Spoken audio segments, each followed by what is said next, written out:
I'll introduce you. This is Tineke and Jana. They're like the beautiful faces, the whānau behind Nurture People. If you haven't heard of them, I thoroughly recommend going and checking them out. I was wondering if either of you could give a quick kind of intro, how Nurture People started and what it means to you both.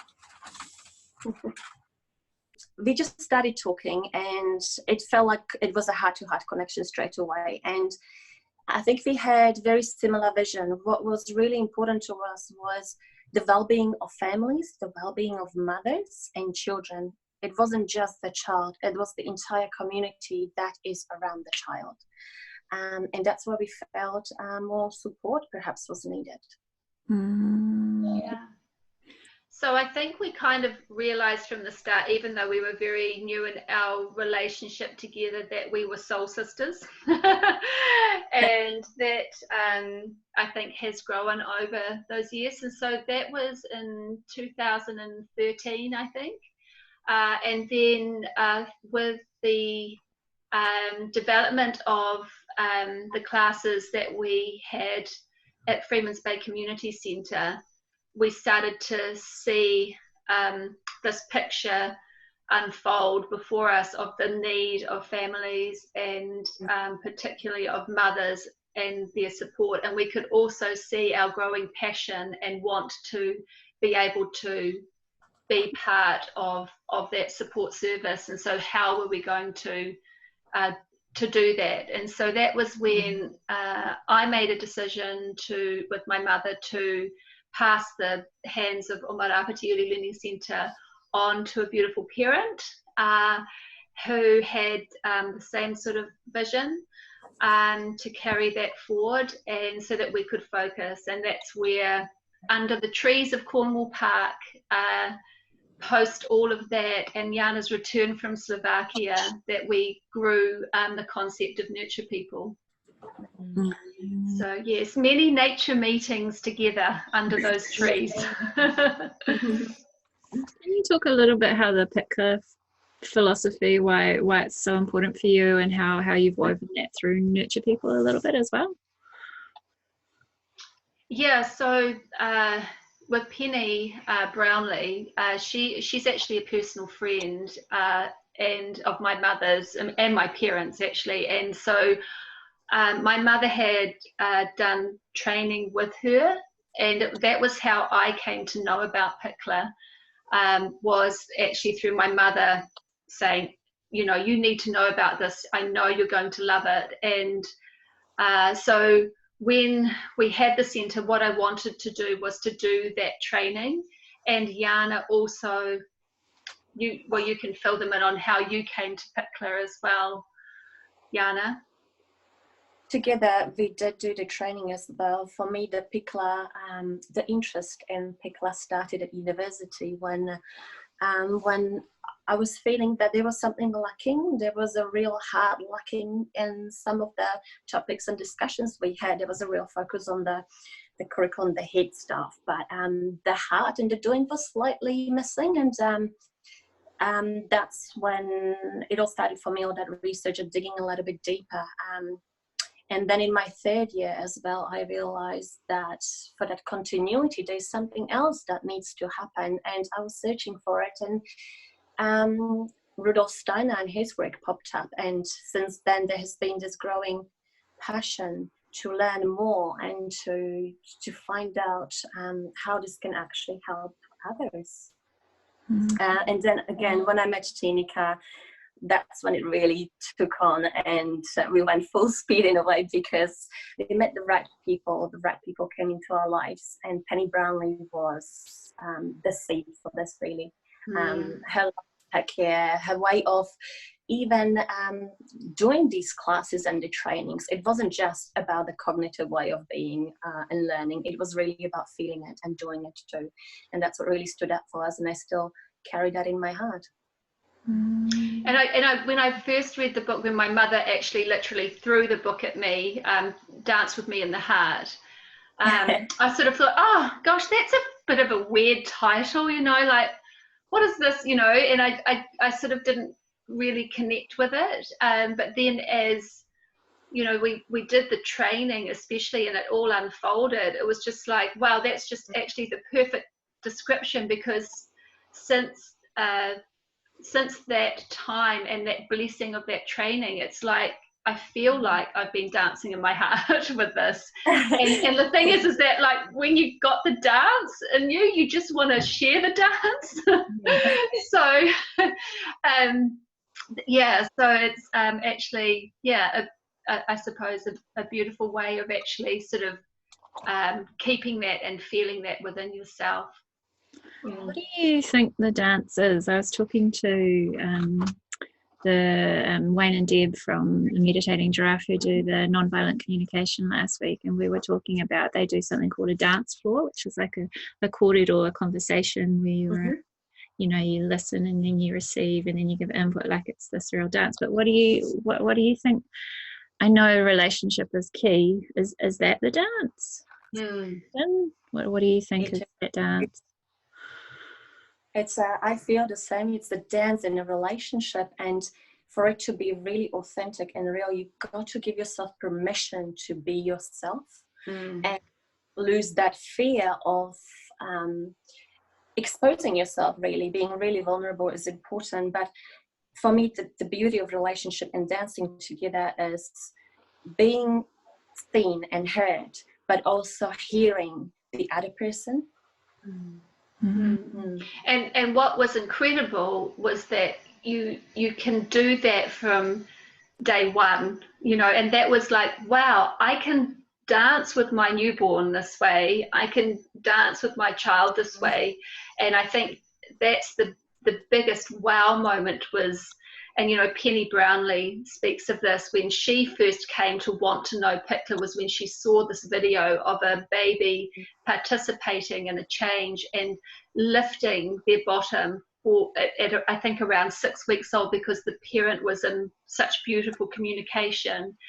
And you sit there and go, wow, this child is connecting and understanding and in relationship and in partnership. And that's what was just so incredible, was to go, actually from day one we can be in this dance together, and to have that respect and to understand that there is personality within this baby and there is communication that's happening right there and then. So where does the relationship start, with our little humans? Yeah, we were going to talk about that. And what's the real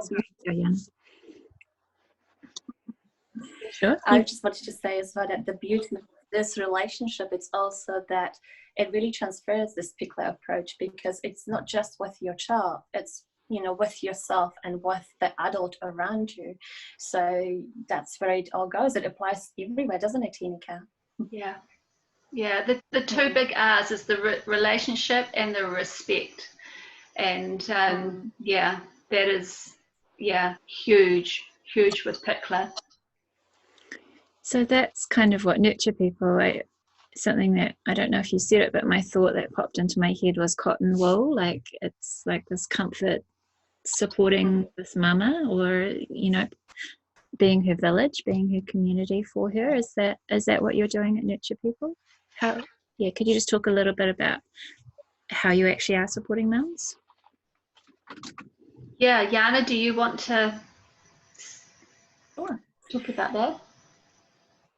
Sure can. So supporting mums, we've noticed that there was a little bit of a burnout and very high expectations of mums and what they should be doing. And what we wanted to create, just like you said it so beautifully, in a way, cotton wool around this parent who is nurturing this child. We did that. We were able to do it through groups. So we've got parent and infant group and parent and toddler group, where we are able to really see the unit, the family unit of the child and the mother.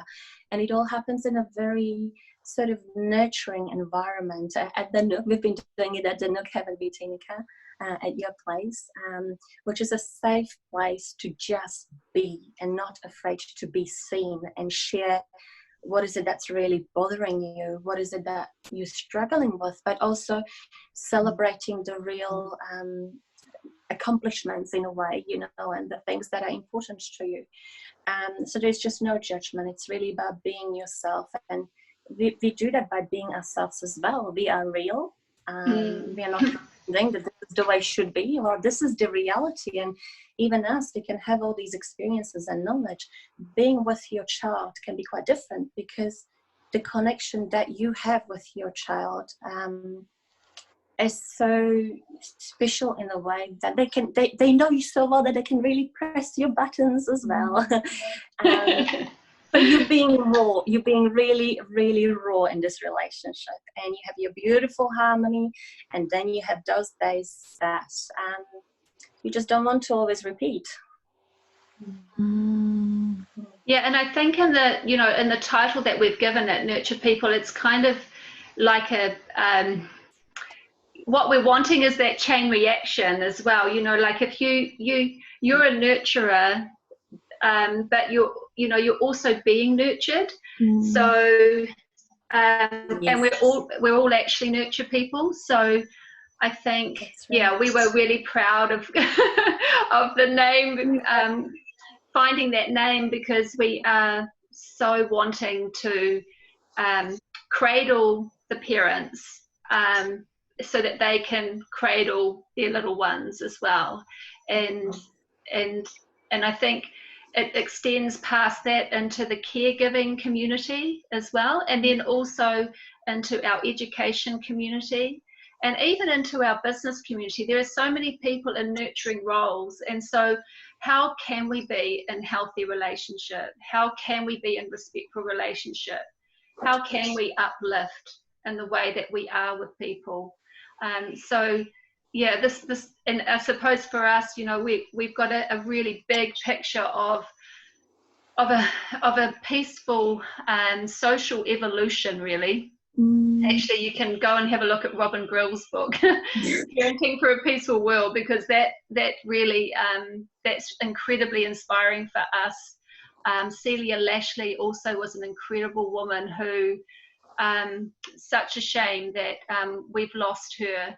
But some of what she talks about in the way that if we nurture and if we can get to the mothers and the parents, then this is the way forward for creating a really healthy society. So yeah, that's what's driving us. I want to ask if there's some magic recipe or some magic way to do that, but I'm imagining it's like a plethora of things that you've got to put in place and make people feel safe. Is there a system? Is there a way of doing it? Oh, not really. I think it's all what you said.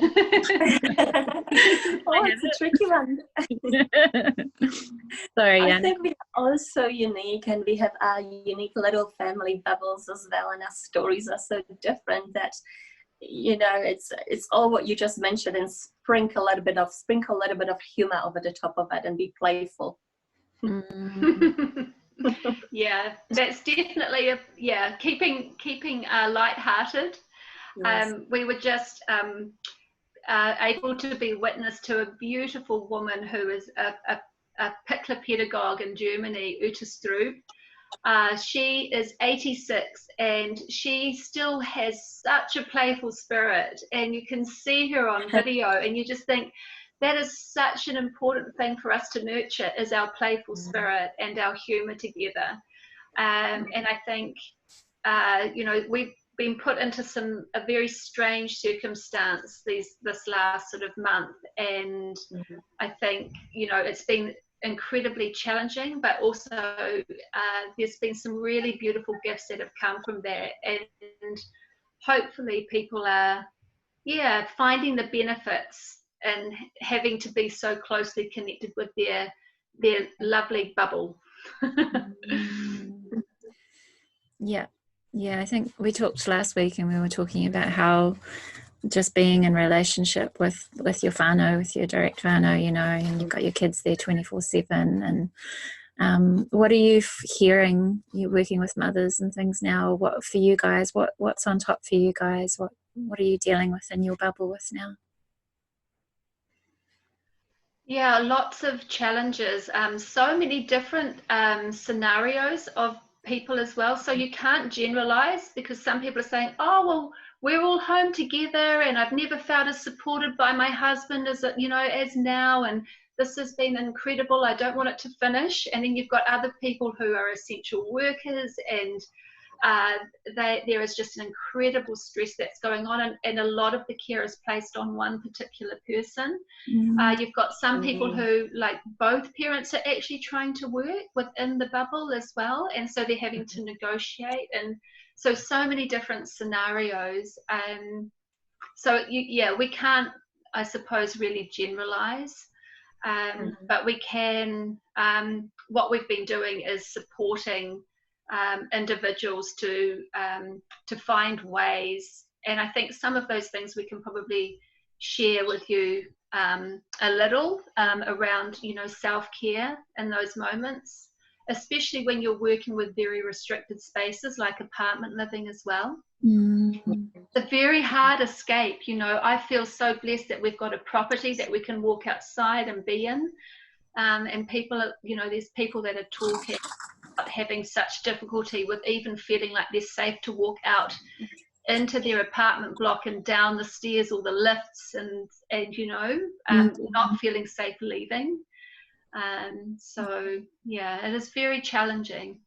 Jana, you've got some good examples with your two beautiful children that you've been with for many weeks now, because you had the isolation first as well when you came back from Europe, hey? We've had the self-isolation first before we came here, when we came here, and it was quite nice as well to sort of ease into being back in New Zealand. But what I found, we wanted to ask ourselves as a family at home, what is it that we want from this in the long run? How do we want to feel at the end of this, once we, you know, stop being in this lovely pause, which might not be so lovely for some people. And then we knew that we needed some connection, but we also needed time apart to do the adult life, you know, the work, the adult work that needed to be done. But also we needed time apart from each other, so we could actually really look after ourselves, so we could be there for others.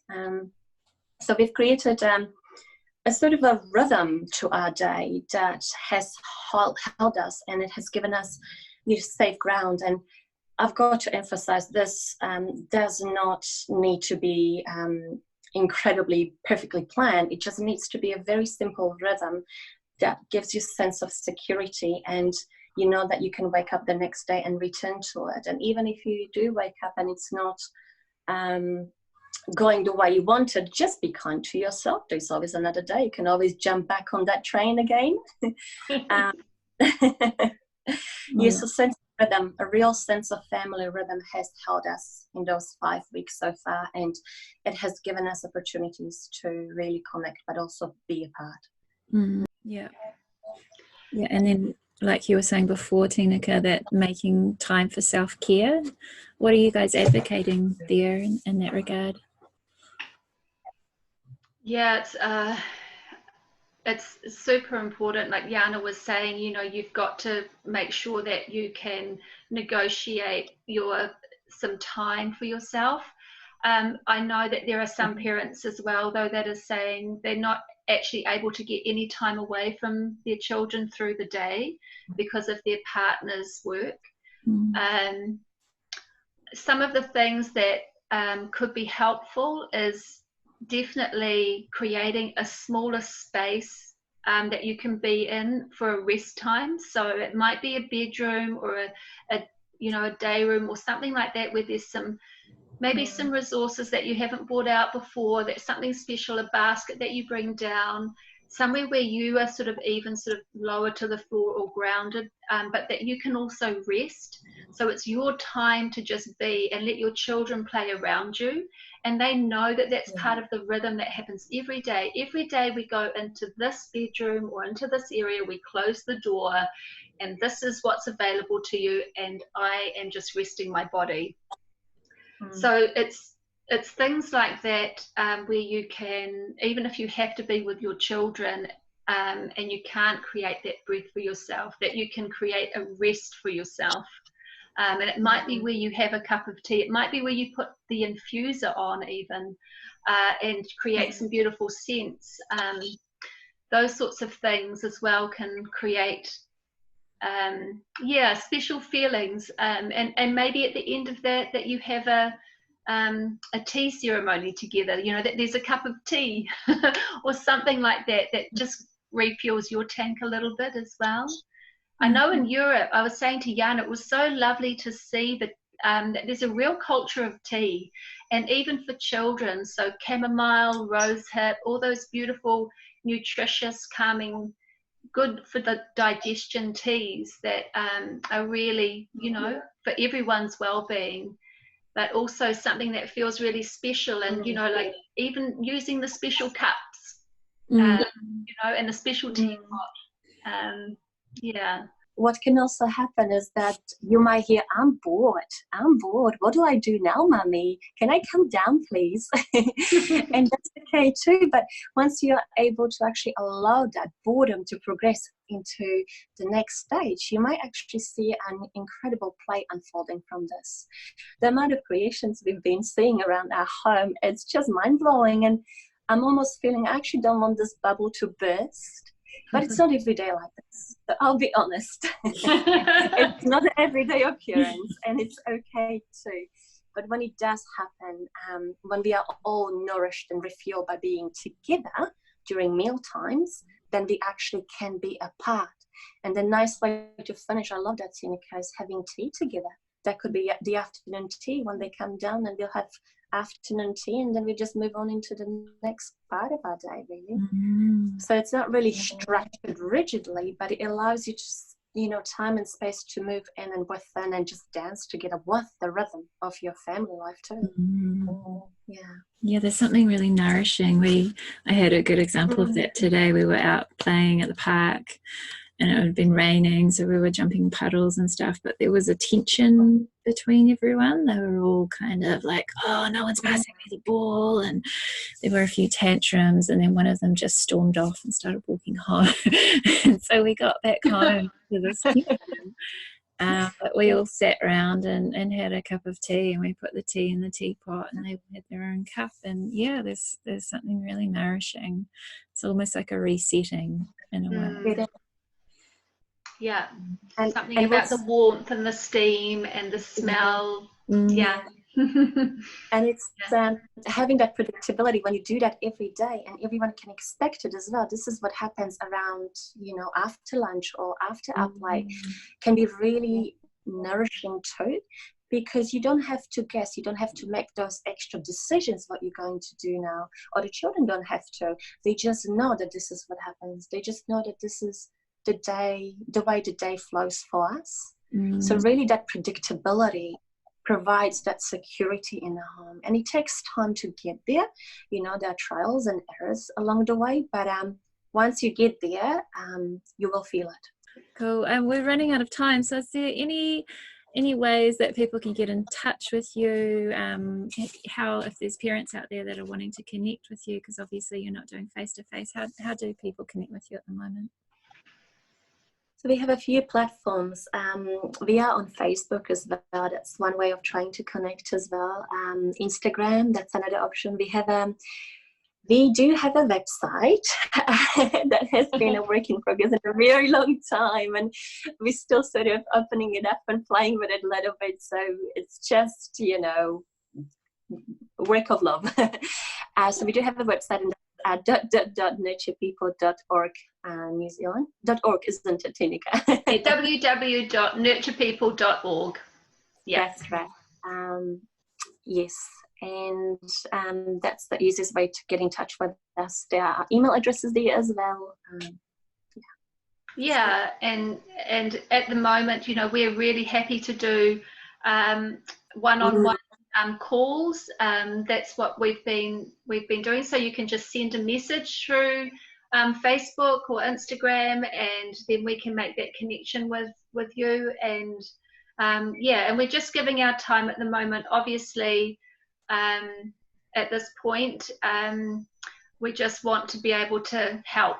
So please if you feel like you want some of that one-on-one conversation and you've got some things that, maybe challenging you, we can share what we know and it might be helpful. I can't think of two more kind of beautiful and non-judgmental people to talk to about things that are going on as a parent. So I thoroughly recommend reaching out. Oh, thanks, Kate. Thank you.